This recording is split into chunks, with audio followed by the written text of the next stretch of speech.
Hello everyone. आज हम हिंदी व्याकरण में सीखेंगे काल। काल यानी टेंस, जिसे अंग्रेजी में कहा जाता है टेंस। तो सबसे पहले हम काल की परिभाषा देखते हैं। देखिए, काल की परिभाषा जो है, क्रिया के जिस रूप से उसके करने या होने का समय जाना जा सकता है उसे काल कहते हैं। देखिए, काल किसे कहा जाता है? क्रिया के जिस रूप से उसके करने या होने का समय जाना जाता है उसी काल कहते हैं। यानी काल में उस क्रिया की करने या होने का समय पता चलता है। देखिए, अभी काल के मुख्य 3 प्रकार हैं। काल के मुख्य कितने प्रकार हैं? 3। सबसे पहला है वर्तमान काल यानी प्रेजेंट टेंस, उसके बाद है भूतकाल यानी पास्ट टेंस, और तीसरा है भविष्य काल यानी फ्यूचर टेंस। देखिए, काल की परिभाषा देखने के बाद हमने देखा कि काल के 3 मुख्य प्रकार है। पहला है वर्तमान काल, दूसरा है भूतकाल और तीसरा है भविष्य काल। तो अब हम देखेंगे कि वर्तमान काल। काल का पहला प्रकार वर्तमान काल यानी प्रेजेंट टेंस। तो सबसे पहले वर्तमान काल की परिभाषा हम जानते हैं। काल के जिस रूप से चलते हुए समय की जानकारी मिलती है उसे वर्तमान काल कहते हैं। काल के जिस रूप से चलते हुए समय की, यानी जो समय हमारा शुरू है उस समय की जानकारी मिलती है, उसे क्या कहा जाता है? वर्तमान काल। उसे कहा जाता है वर्तमान काल। यानी अब मैं आप सभी को पढ़ा रही हूँ, यानी मैं वर्तमान काल में आप सभी को पढ़ा रही हूँ, यानी जो चल रहा है समय उसे कहा जाता है वर्तमान काल। यानी आज क्या है? वर्तमान काल। देखिए, उसके उदाहरण यहाँ पे दिए गए हैं। मैं घर जाता हूँ, शीला नहा रही है। ये जो उदाहरण दिए गए हैं ये वर्तमान काल सूचित करते हैं। ये क्या करते हैं? चालू समय को सूचित करते हैं, इसीलिए इसे वर्तमान काल कहा जाता है। देखिए, उसके बाद हम देखेंगे भूतकाल। उसके बाद हम देखेंगे भूतकाल। भूतकाल यानी क्या? Past tense. भूतकाल को अंग्रेजी में क्या कहा जाता है? Past tense. तो सबसे पहले हम जानते हैं भूतकाल की परिभाषा।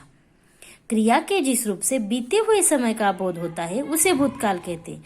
देखिए, वर्तमान काल किसे कहा जाता है? क्रिया के जिस रूप से चलते हुए समय की जानकारी मिले। तो अभी भूतकाल किसे कहा जाता है? क्रिया के जिस रूप से बीते हुए समय की जानकारी मिलती है। यानी बीता हुआ यानी कल की बीता हुआ समय जो हमारा है उसे क्या कहा जाता है? भूतकाल। वाक्यों के अंत में, इस भूतकाल के वाक्यों के अंत में गया, पिया, चला, आया, किया, की जैसे शब्द के रूप होंगे। देखिए, वर्तमान काल, भूतकाल। अभी भूतकाल की परिभाषा क्या है? क्रिया के जिस रूप से बीते हुए समय का बोध होता है उसे भूतकाल कहते हैं। अभी भूतकाल के उदाहरण। पहला है लड़का घर लौटा। देखिए, और दूसरा शीला दूध लाई। यानी लौटा और लाई ये क्या है? भूतकाल के रूप है। इनसे बीते हुए समय की जानकारी मिलती है, इसीलिए यह जो क्रियाएं हैं ये भूतकाल में आती है। उसके बाद देखेंगे हम अंतिम प्रकार। अब हम क्या देखेंगे? अंतिम प्रकार जो है भूतकाल का वो है भविष्य काल यानी फ्यूचर टेंस। देखिए, काल का अंतिम प्रकार है भविष्य काल यानी फ्यूचर टेंस। अभी भविष्य काल की परिभाषा। जिस क्रिया में जाने आने वाले समय का बोध होता है उसे भविष्य काल कहते हैं। देखिए, भविष्य काल किसे कहा जाता है? कि जिस क्रिया में आने वाले समय का बोध होता है उससे भविष्य काल कहते हैं। देखिए, बीते हुए समय को भूतकाल कहा जाता है, चालू समय को वर्तमान काल कहा जाता है और आने वाले समय को भविष्य काल कहा जाता है।